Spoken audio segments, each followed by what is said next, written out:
Jubilee Hills election అనేది ఖచ్చితంగా బీఆర్ఎస్కి చావో రేవో లాంటిదే. ఎందుకంటే మొన్నటిసారి ఓటమి తర్వాత 10 మంది ఎమ్మెల్యేలు కాంగ్రెస్ గూటికి చేరారు. కొంతమంది నాయకులు బీజేపీ గూటికి చేరారు. వాళ్ళు ఎమ్మెల్యేలు కాదు మిగతాది.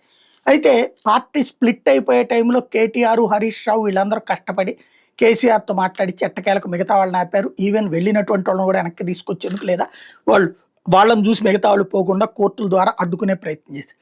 కానీ అసంతృప్తి అయితే ఉంది. ఇప్పటికీ ఫామ్ హౌస్ వీడని కేసీఆర్, అలాగే ఎవరు నాయకులో తెలియంది కవిత, గోలా, హరీష్ రావు, కేటీఆర్ కలిసి పనిచేస్తున్నా సరే ఏంటి రేపు అన్నటువంటి తెలియకపోవడం, మధ్యలో జరిగినటువంటి పార్లమెంట్ ఎన్నికల్లో తుడిచిపెట్టుకుపోవడం, ఎమ్మెల్సీ ఎన్నికల్లో పట్టించుకోకపోవడం, ఇలాంటి దశలో జరుగుతున్నట్టు జూబ్లీహిల్స్ ఎన్నికల్లో అందరికంటే ముందడుగు వేసి గోపీనాథ్ భార్యనే తీసుకొచ్చి పెట్టడం తమ సిట్టింగ్ సీటే అన్నటువంటి ధైర్యంతో ఉంది బీఆర్ఎస్. అదే సందర్భంలో నవీన్ యాదవ్కి ఇవ్వటం, చిన్న శ్రీశైలం యాదవ్ కొడుకు కావటం, యాదవ్ సామాజిక వర్గానికి బలమైన ఓటు బ్యాంక్ ఉండటం, ముస్లిం సామాజిక వర్గానికి సంబంధించినటువంటి వైసీ కూడా మద్దతు ఇవ్వడంతో గ్యారంటీ విజయం అని భావిస్తున్నది కాంగ్రెస్ పార్టీ, రేవంత్ రెడ్డి.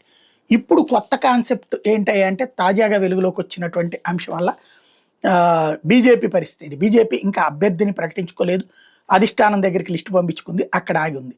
ఇప్పుడు బీఆర్ఎస్ తీసుకొచ్చిన రెఫరెండం ఏంటి అంటే ఏదైతే హైడ్రా కూల్చివేతలు జరుగుతున్నాయి, తొక్కిసలాటలు జరుగుతున్నాయి, అంటే హైడ్రాతో నాశనం చేస్తున్నారు పేదల్ని, మీ ఇళ్ళకి మీకే రక్షణ లేదు, రేపు పొద్దున ఏమవుతుందో తెలియదు, అలాంటి దానికి వ్యతిరేకంగా ఓటేయండి అని పిలుపునిస్తున్నారు. అలాగే జూబ్లీహిల్స్కి ఉచిత మంచినీళ్ళు కూడా తీసేస్తున్నారు అన్నటువంటిది కూడా ప్రకటిస్తున్నారు. అంటే మెయిన్ రెఫరెండం అయితే హైడ్రా. వాస్తవంగా క్రిందటిసారి బీఆర్ఎస్ వాళ్ళు చెప్పినటువంటి ఏదైతే ధరణికి వ్యతిరేకంగా ఎన్నికల్ని రెఫరెండంగా మార్చి సక్సెస్ అయింది కాంగ్రెస్. ఇప్పుడు హైడ్రా విషయంలో వీళ్ళు గనక బీఆర్ఎస్ గెలిచిందనుకోండి, అది రేవంత్కి మైనస్, రేపమ్మో హైడ్రాని తీసేసిన ఆశ్చర్యపోనక్కర్లేదు.